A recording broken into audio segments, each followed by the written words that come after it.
It's a happy day, it's a happy night. Welcome to my channel. Please subscribe. Subscribe po kayo. At kayo'y mamahalin ko ng todo-todo. Press like din po, okay po? Ayun ay hihuwain ko na itong aking kalabasang nagpikabo sa akin. Nandun pala siya sa likod bahay, natatabon. Nandun lang siya sa lupa. Nandun sa paso-paso ko doon. Yung kalabasang isang tinanim ko doon, yung hindi na siya gumapang pataas, doon na lang siya sa baba. Ito po naging bunga niya. Ito. Ang ganda-ganda. Surprise niya ako. Naglilinis po ako doon hapon. Pag Sabado, ang linis ko loob at labas ng bahay. Ito po. Kumuha ako na isang cut knife ko. Yun po ang gagamitin ko. Yun lang po. Pwede kong ipanlaban dito sa giant kalabasa ko. Hiwain na po natin siya. Lulutuin ko. Pagpalang araw po sa ating lahat. Teresita Stoddard po. Welcome to my life. Ito na. Hihiwain ko na siya. Matigas. Kahit itong cut ko knife ko, parang hindi siya. Sana hindi ako aprobahan ni Whitey ito kasi bawal po yung nagpapakita sa YouTube ng matatalas na bagay kagaya nito. Hiwain ko po muna siya. Makita ko sa inyo. Ang dami po dyan buto. I-challenge po natin yan, yung mga buto-butong yan. Ayan o. Isa-save ko sila, patutuyuin, at bibilangin namin sa live natin. Kalabasa Seeds Challenge, di po ba? Tatanggalin ko muna yung mga buto. Habang kinakayod ko po itong buto ng ating kalabasa, reminder po, next live stream natin this coming Saturday. Ang date ay November 9 AM na po. Kasi nag-adjust na po kami ng oras dito. Pagka ganitong fall, nagpo-fall back ng 1 hour ang aming oras. Pag spring, nag-spring ng 1 hour ahead. Ito po, nakayod ko na yung buto dito sa kapiraso, yung kabiyak niya.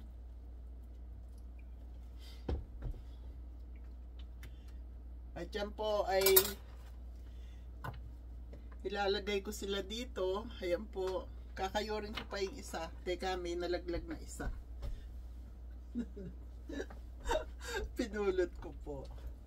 Yan po yung ating challenge. Dahil yung kalamansi ni Edison, unti-unti na pong pinipitas, ginagawa nilang juice yung kanilang kalamansi. Hindi kagaya nung dati, naipon talaga.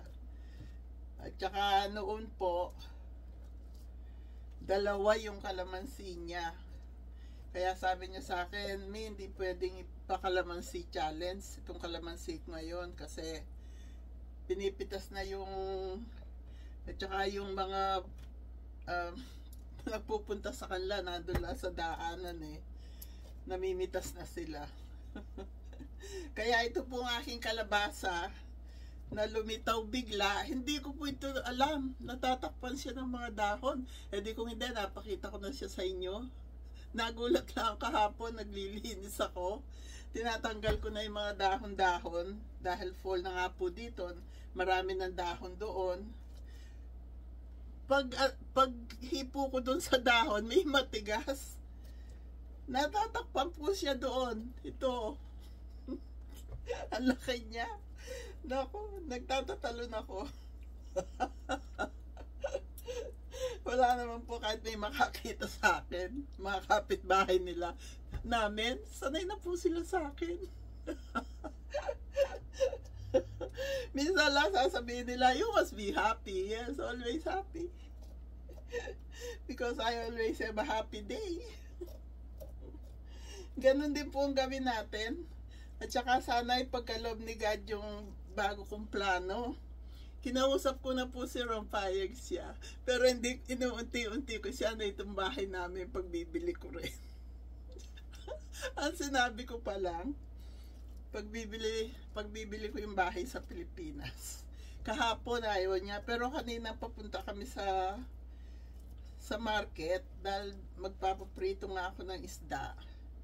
Pumayag po siya nung sinabi ko ang layunin ko kung ano. Pumayag po siya. Kaya okay na, pinagpipray ko na lang po magkaroon tayo ng magandang buyer. Para po matupad ang hiningi ko kay God. Bigyan niya ako ng bahay at business dyan sa Philippines. Di po ba maganda yun? Excited na ako. Kasi pagka maaga po nabili yung bahay ko, kasunod noon itong bahay naman namin ang ipagbibili. Pupunta na po kami dyan. Kasi sabi ko, bibigyan ko pang 2 years ang sarili ko bago ako mag-retire dahil mag-iipon pa ako ng pera. Pag nabili po yung bahay ko, ora mismo, uuwi na po kami dyan. Ako na magmamanage. Kung si God noon, binigyan niya ako ng resort. Ngayon, alam ko ibibigay niya po ito sa akin. Di po ba? At saka may dahilan naman po ako, hindi lang para sa sarili ko. Ang hinihingi ko, kakamayin ko na. Yung kinukutsara ko, mabagal. Ayan, nakuha ko lahat ng buto. Papakita ko po sa inyo, pero ito, hindi bibilangin kahit sino, walang makakalam ng bilang nito, kundi sa araw na ng Kalabasa Seeds Challenge.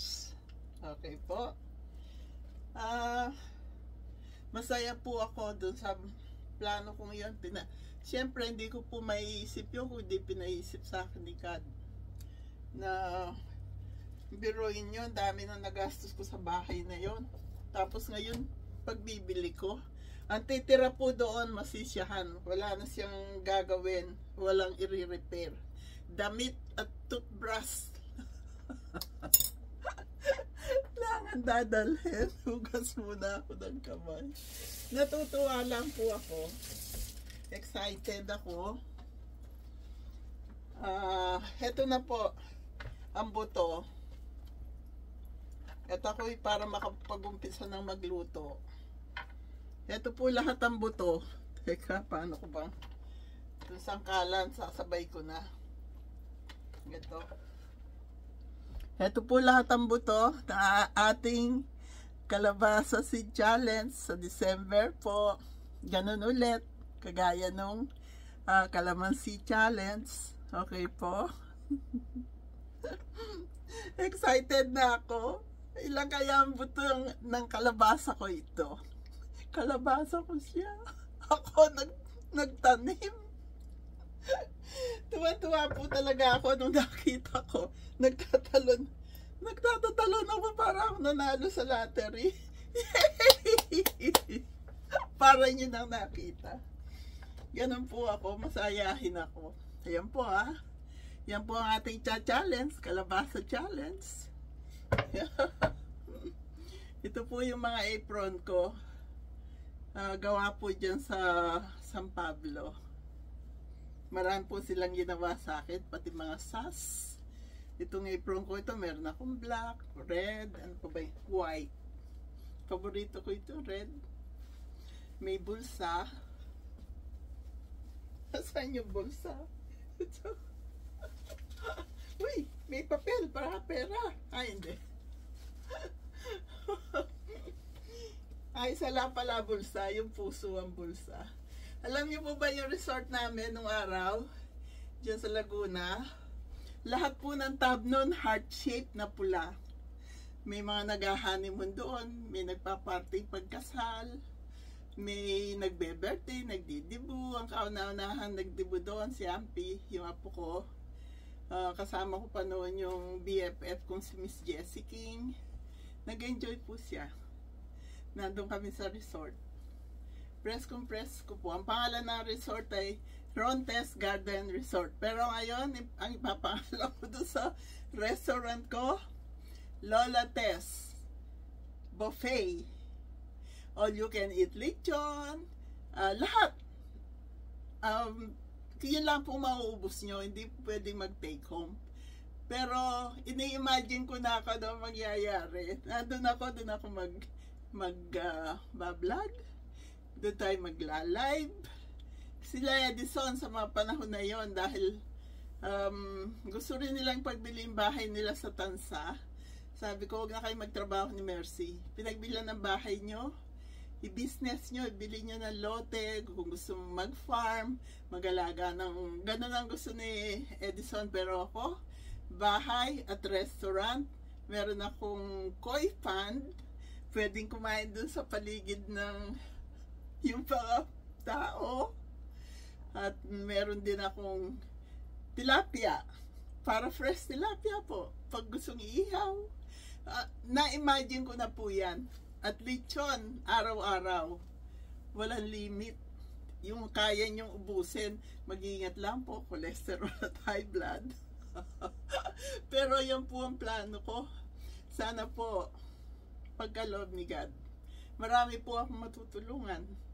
Dahil kailangan namin ng magtatrabaho sa restaurant, kailangan ng cook, kailangan ng si Jessie, si Jenaline ang manager, ako ang CEO. Galing. May plano na. Hiningi ko na po lahat kay God dyan. Nai-imagine ko na talaga, totoong mangyayari yan sa inaharap. Meron na rin po akong gustong bilhing lupa.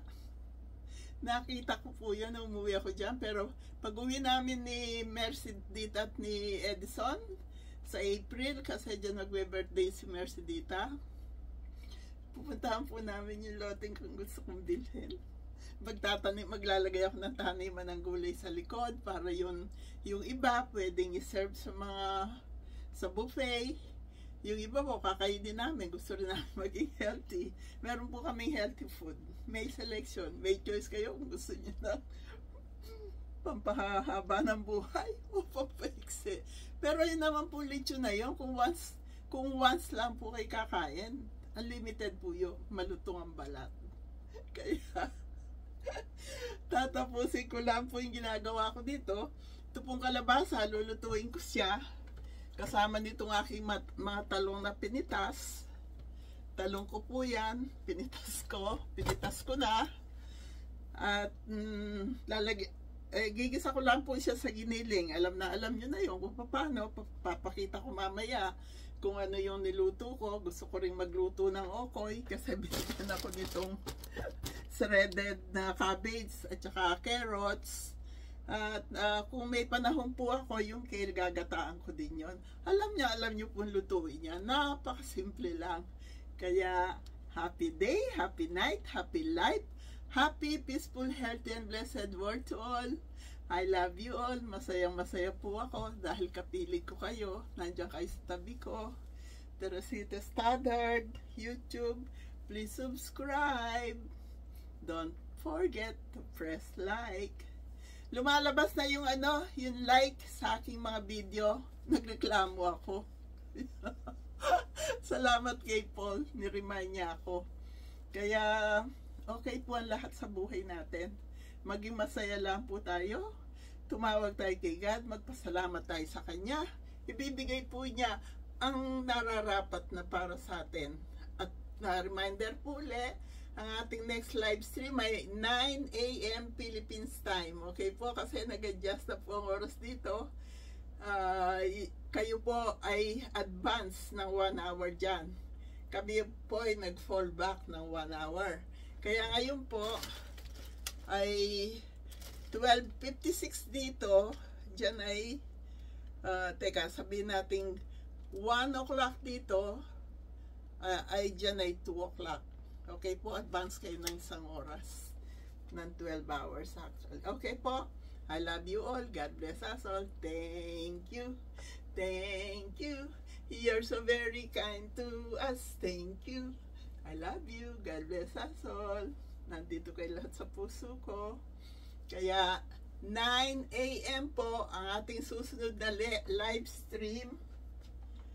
dito sa November 9. Okay po?